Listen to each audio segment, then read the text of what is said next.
فأما من أعطى واتقى وصدق بالحسنى فسنيسره لليسرى.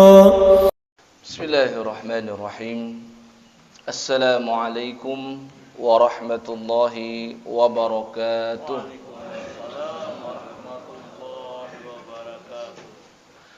إن الحمد لله نحمده ونستعينه ونستغفره ونعوذ بالله من شرور أنفسنا ومن سيئات أعمالنا. من يهده الله فلا مضل له ومن يضلل فلا هادي له.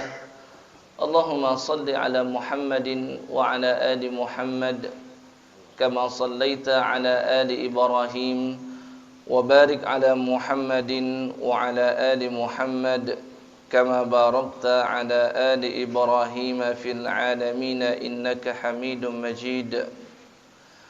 اللهم سبحانك لا علم لنا إلا ما علمتنا إنك أنت العليم الحكيم.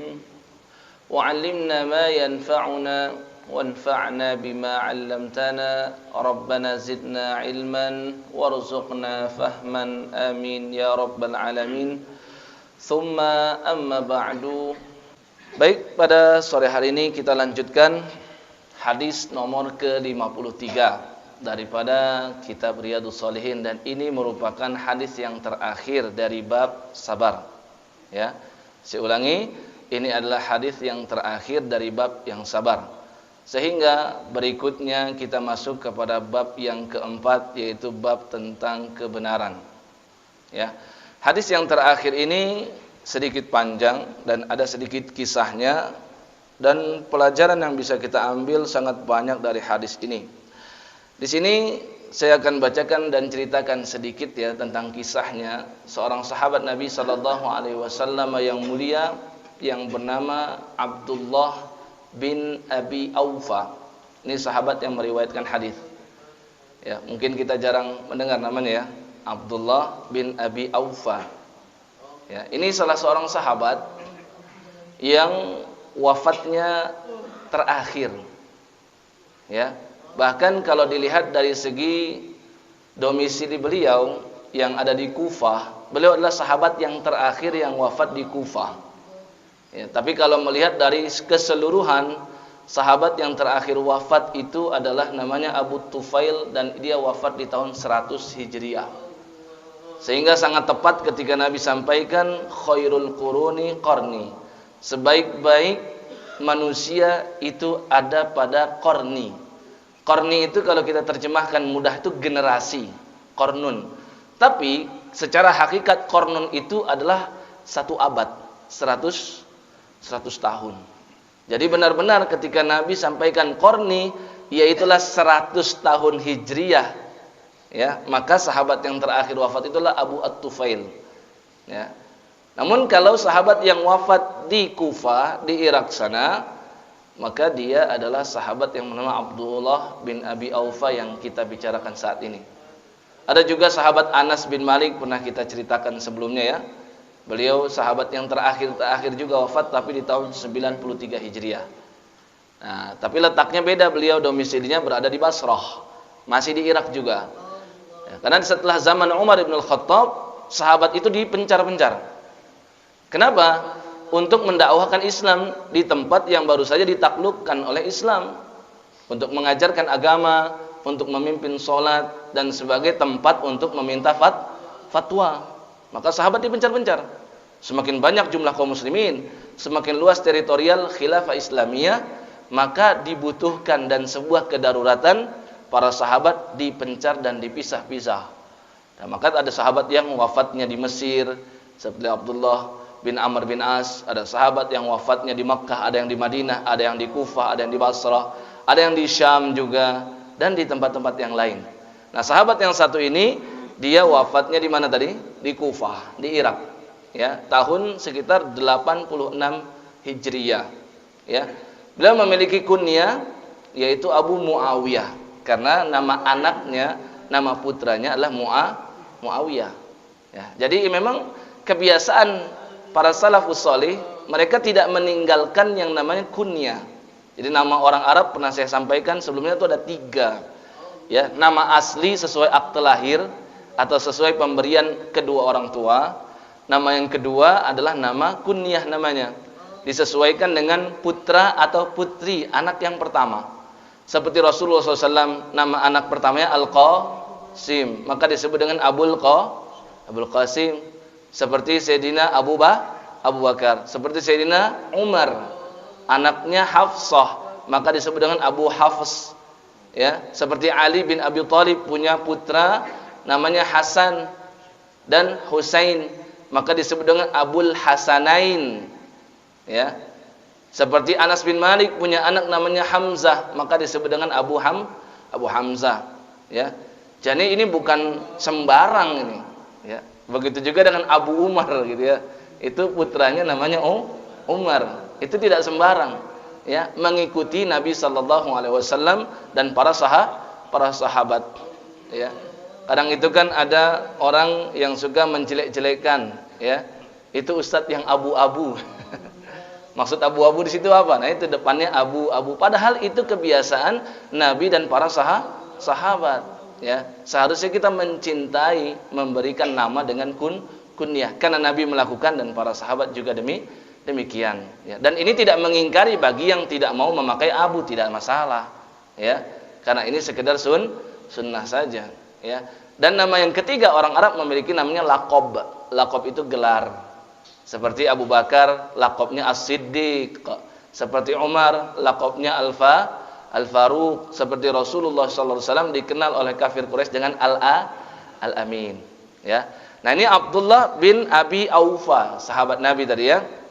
Dan dia termasuk sahabat Nabi yang ikut dalam Bai'atur Ridwan. Bai'atur Ridwan itu bagaimana?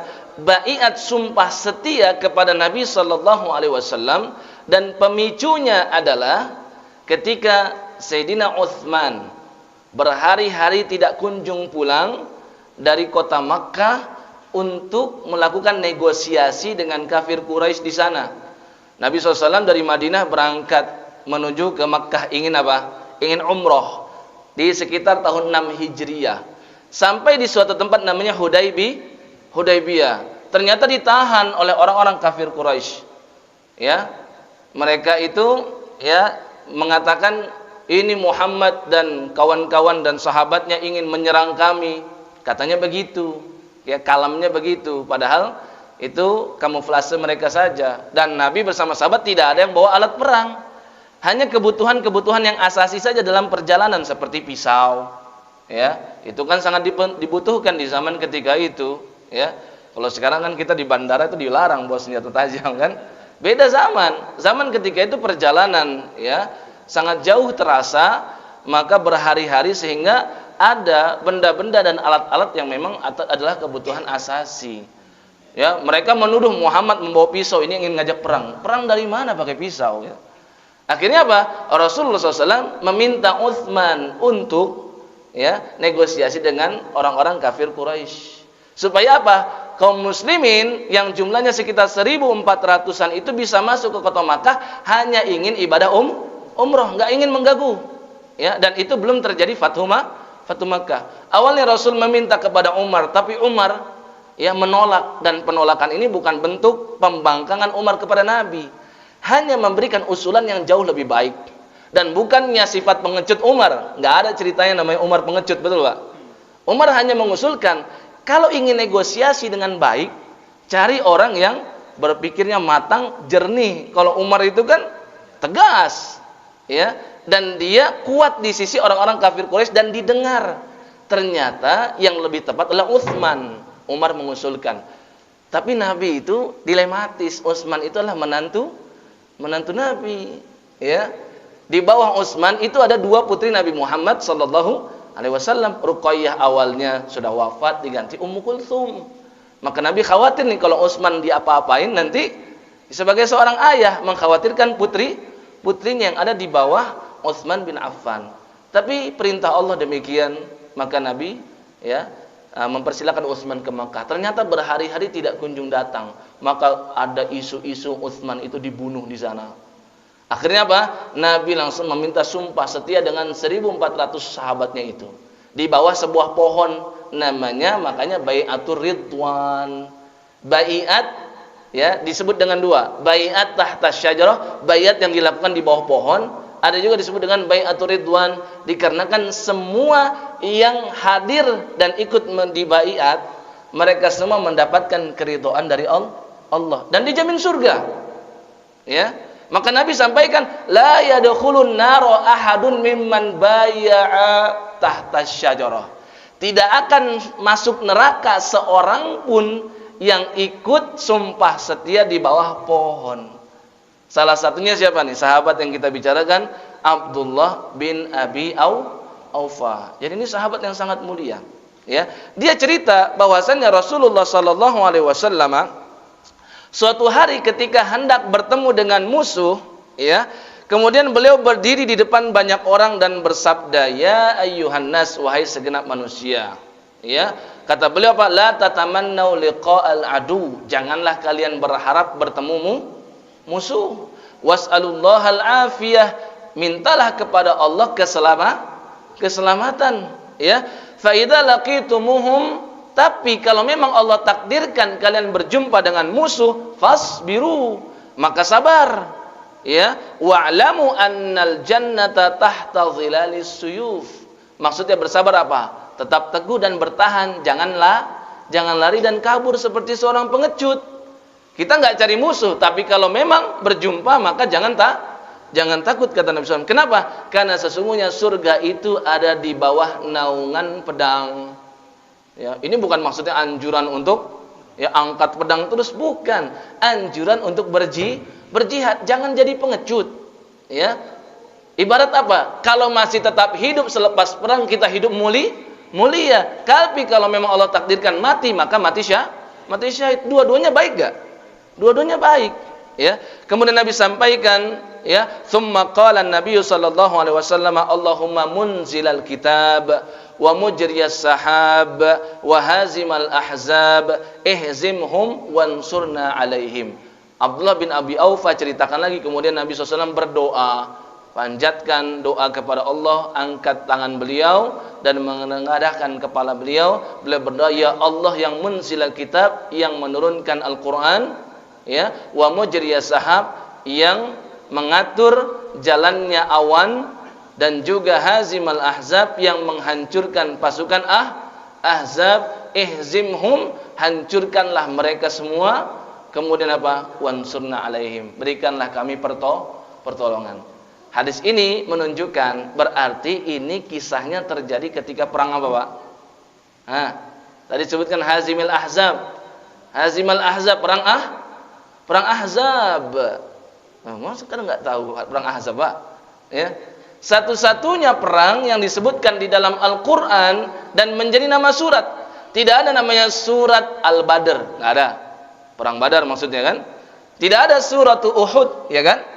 Perang Uhud, tapi tidak disebutkan di dalam Al-Quran sebagai nama surat. Tidak ada namanya surat Tabuk, perang Tabuk, perang Mu'tah. Tapi yang ada surat nomor ke-33 namanya perang Ahzab, suratul Ahzab. Ya, letaknya adalah setelah surat As-Sajdah, surat 32, dan sebelum surat Saba. 3 surat sebelum surat Yasin. Yasin kan surat 36. Ya, jadi 35, 34. Nah, ini ketemu 33 surat Al-Ahzab. Satu-satunya perang yang diabadikan di dalam Al-Quran dengan nama surat. Berarti ini saking hebatnya perang Ahzab. Karena Ahzab itu artinya adalah koalisi, partai-partai besar. Karena ternyata kaum muslimin saat itu melawan koalisi musuh. Ya, dari mana? Dari partai pertama kafir Quraisy. Datang dari Mekah, Pak, bela-belain itu ke Madinah. Yang kedua, partai dari Bani Nadir. Ini adalah orang-orang Yahudi yang ada di Madinah, ya. Kemudian partai ketiga dari mana? Kabilah Ghatafan yang ada di sekitaran Madinah, ya. Ada lagi partai keempat nanti Bani Quraisyah sebagai pengkhianat. Padahal aslinya kaum muslimin di Madinah itu melakukan gencatan senjata dengan Bani Quraisyah, sehingga kaum muslimin koalisinya dengan Bani Quraisyah, tapi ibarat pemilu, Pak. Ya, kadang awalnya koalisi, ketika hendak nyoblos, hendak nyontreng, tiba-tiba berubah, tiba-tiba menjadi musuh, jadi oposisi. Kadang begitu kan? Demikian juga nih Bani Quraisyah nih, nggak jelas mereka. Awalnya adalah ya sekutunya Nabi Muhammad dan para sahabat kaum muslimin, tapi ternyata memang betul-betul kata para ulama, al-kufru millatun wahidah. Memang yang namanya kekufuran itu agama yang satu. Ya, orang-orang kafir, mau orang Nasrani, mau orang Yahudi, mau orang Buddha, mau orang Hindu, orang apa lagi, Pak? Ya, non muslim semuanya kalau jumpa dengan kaum muslimin, maka bagi mereka musuhnya cuma satu, yaitu kaum muslimin. Kaum muslimin sudah diberangus habis, baru mereka akhirnya perang internal. Kan begitu kan? Kaidahnya kata para ulama, al-kufru millatun wahidah. Memang kekafiran, kekufuran itu adalah satu agama. Maka kita diajarkan dalam akidah kita namanya kaidah al-wala wal bara. Al-wala itu loyalitas. Loyalitas cuma kepada kaum muslimin. Al-bara itu berlepas diri dari orang-orang non muslim. Ya, ini namanya perang Ahzab, disebut juga namanya perang Khandaq. Kalau Khandaq sering dengar ya. Jadi sama itu, Pak. Khandaq dengan Ahzab itu satu perang yang sama. Hanya saja disebut dengan Ahzab dilihat dari segi apa? Jumlah musuh yang sangat banyak, mereka berkoalisi. Dilihat dari mana? Dari sudut pandang masyarakat Madinah membentuk benteng, dan bentengnya bukan ke atas, tapi bentengnya parit ke bawah. Maka disebut dengan Khandaq, karena Khandaq itu parit yang tidak berair. Nabi diusulkan oleh Sayyidina Salman Al-Farisi untuk membuat parit. Ya Rasul, kita jangan keluar kota Madinah, habis kita. Bayangkan Pak, kaum muslimin saat itu jumlahnya cuma sekitar 3.000, melawan musuh jumlahnya 10.000. 1:3 itu Pak. Gimana Pak kalau kayak gitu? Kira-kira ya, lanjut, hadapi atau mundur? Ya, tidak ada ceritanya kaum muslimin itu sebagai pengecut. Kenapa? Karena mundur di medan perang itu salah satu dosa yang besar. Namanya at-tawalli yaumaz zahfi. Ya, kabur ketika perang sedang berkecamuk. Itu kebiasaan orang-orang munafik. Ya, Nabi SAW bersama sahabat menetap di Madinah. Para kaum hawa, kaum wanita, anak-anak diletakkan di bukit-bukit di atas. Kaum muslimin diletakkan di mana? Di lereng-lereng bukit, nempel, sampai diceritakan punggung mereka nempel. Jangan sampai ada yang mendekati parit itu. Walaupun parit itu sangat jauh ya dan sangat dalam, ada kemungkinan bisa diterobos. Ya, maka pemisah antara kaum muslimin dengan pasukan Ahzab itu hanya parit tadi yang diusulkan oleh Salman. Dan masih ingat gak saya pernah cerita mukjizat Nabi terjadi ketika sedang menggali parit, Nabi diajak makan oleh Jabir. Ya, yang cuma seekor kambing kecil bisa menjamu 1000-an orang lebih. Semuanya makan. Karena apa? Karena diludahi oleh Nabi Sallallahu Alaihi Wasallam. Ya, adonan rotinya juga nggak habis-habis sampai semua kenyang. Itu terjadi mukjizat Nabi ketika di perang Khandaq, sesaat sebelum terjadinya perang. Ya, maka diceritakan ada yang berhasil menerobos. Siapa dia? Seorang penunggang kuda yang sangat handal. Ya, namanya Ibnu Abi Wad Al-Amiri, kalau saya tidak salah ingat. Ini adalah orang yang sudah dikenal oleh kaum muslimin sejak zaman jahiliyah. Dia ahli berkuda. Dia berhasil melewati dan menerobos parit tersebut. Gak ada yang berani untuk menghadapi. Tapi siapa yang berani? Ali bin Abi Thalib. Maka dengan gagah berani Ali melawannya, dia pun mati. Maka setelah dia mati, Nabi SAW berdoa ini yang disebutkan dalam hadis, Allahumma munzilal kitab wa mujriyas sahab wa hazimal ahzab ihzimhum wansurna alaihim. Karena ini sebagai pertanda akan datang kemenangan dari Allah. Jumlah boleh kalah, tapi ketika duel mereka kalah. Ya, maka ini menjadi pertanda. Maka Nabi berdoa. Ya, ketika Nabi sampaikan ihzimhum, terjadi enggak apa yang Nabi doakan? Terjadi enggak? Terjadi. Ya, maka mereka semua dikalahkan dengan bala tentara Allah. Disebutkan kisah ini di dalam surat Al-Ahzab. Di ayat ke-9, ayat ke-10 dan ayat ke-11. Allah Subhanahu wa taala berfirman, "Ya ayyuhalladzina amanu dzkuru ni'matallah." Wahai orang-orang beriman, ingatlah nikmat Allah. "Idz ja'atkum junudun fa arsalna 'alaihim riha." Ketika pasukan yang sangat besar mendatangi kalian, kemudian kami kirimkan angin. Dalam riwayat disebutkan angin topan, Pak. Badai besar menghancurkan mereka. Fa arsalna 'alaihim rihan wa junudan lam tarawha. Tidak hanya itu saja bala tentara Allah, tapi juga ada bala tentara Allah yang tidak terlihat, yaitu malaikat. Wa kana Allahu bima ta'maluna basira. Dan sungguh Allah terhadap perbuatan kalian itu maha melihat. Allah lanjutkan, "Idz ja'ukum min fawqikum wa min asfala minkum." Ketika mereka datang pasukan Ahzab dari atas dan dari bawah. Dikisahkan mereka itu datang kemana? Ke bukit-bukit yang ada di sekitar Madinah dan bagian bawah-bawahnya, sehingga disebutkan dalam Al-Quran atas dan bawah. Yang di atas sebagai pemanah, yang di bawah sebagai infanteri. Ya, mereka sudah siap itu. Jumlahnya tadi 10.000. Kemudian saat itu kaum muslimin betul-betul terdesak dan putus asa, sampai Allah kisahkan, ya, wa idzaghatil absar, ketika mata terbelalak, ya, wa balaghatil qulubul hanajir, ketika sesak dada, ya. Kemudian apa? Wa tazunnuna billahi dzununa, dan kalian mulai berprasangka buruk terhadap Allah. Allah nyindir ketika itu. Kaum muslimin, ya, bukannya berprasangka baik saat itu Allah memberi kemenangan, tapi mereka mulai berprasangka buruk terhadap Allah. Ya. Kemudian apa? Yang lebih beratnya lagi tadi Bani Quraisyah yang diharapkan membantu kaum muslimin karena sekutu, tiba-tiba tergoda dengan iming-iming dari pasukan Ahzab. Ya, karena mereka juga orang Yahudi. Ya, akhirnya mereka ikut, jumlahnya sekitar 800 orang, kan lumayan tuh, Pak. Kalau tadi 3.000 gabung dengan 800 kan lumayan. Kalau satu orang bisa membunuh tiga orang, anggaplah itu 800, angkanya 2.400, 8 kali 3. Itu kan lumayan banget, ya kan? Tapi mereka justru berkhianat. Maka kata Allah Subhanahu di ayat ke-11, "Hunalika batuliyal mu'minuna wa zulzilu zilzalan syadida." Maka pada saat itu Allah betul-betul menguji orang-orang beriman, dan mereka betul-betul digoncangkan oleh Allah segoncang-goncangnya. Maksudnya diuji dengan kesabaran. Maka ini sangat tepat sebagai penutup dari bab sabar. Ya. Maka Bapak Ibu sekalian yang dirahmati dan dimuliakan Allah Subhanahu wa taala, kita dilarang oleh Allah untuk mencari-cari musuh. Kadang kita lihat di masyarakat ada orang sok dan sombong. Ya enggak? Dikatakan, lihat aja nanti kalau ketemu di simpang jalan, ya, gue habisin. Kadang ada orang begitu kan? Ya. Tangan udah gatel nih gitu kan.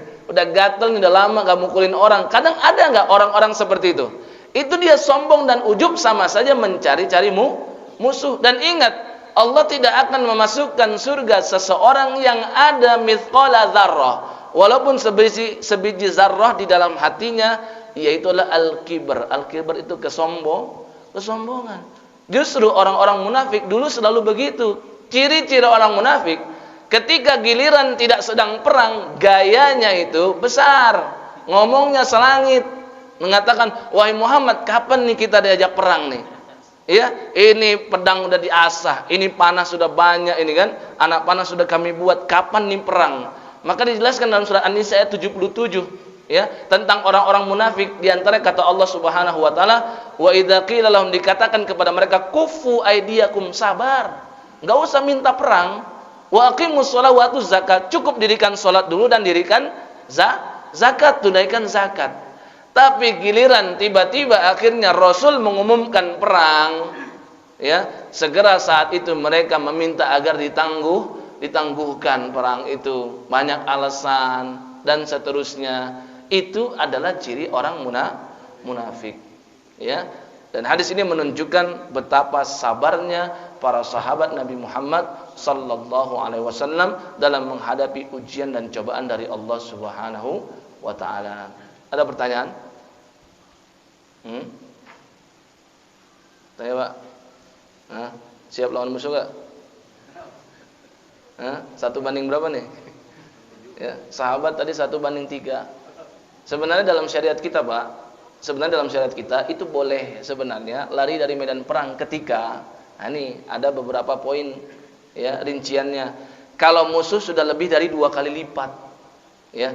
Jadi dalam surat Al-Anfal surat ke-8 ayat 65 dan ayat 66 itu Allah bercerita tentang ya ayyuhan nabiyyu haridil mu'minina 'alal qital. Wahai Nabi Muhammad SAW, anjurkan dan galakkanlah para kaum muslimin untuk hadir dalam berjihad dan berperang. Iyyakum minkum ishruna sabiruna yaghlibu mi'atain. Awalnya Pak, dulu sahabat itu Pak tidak boleh kabur dari medan perang ketika 1/10 orang.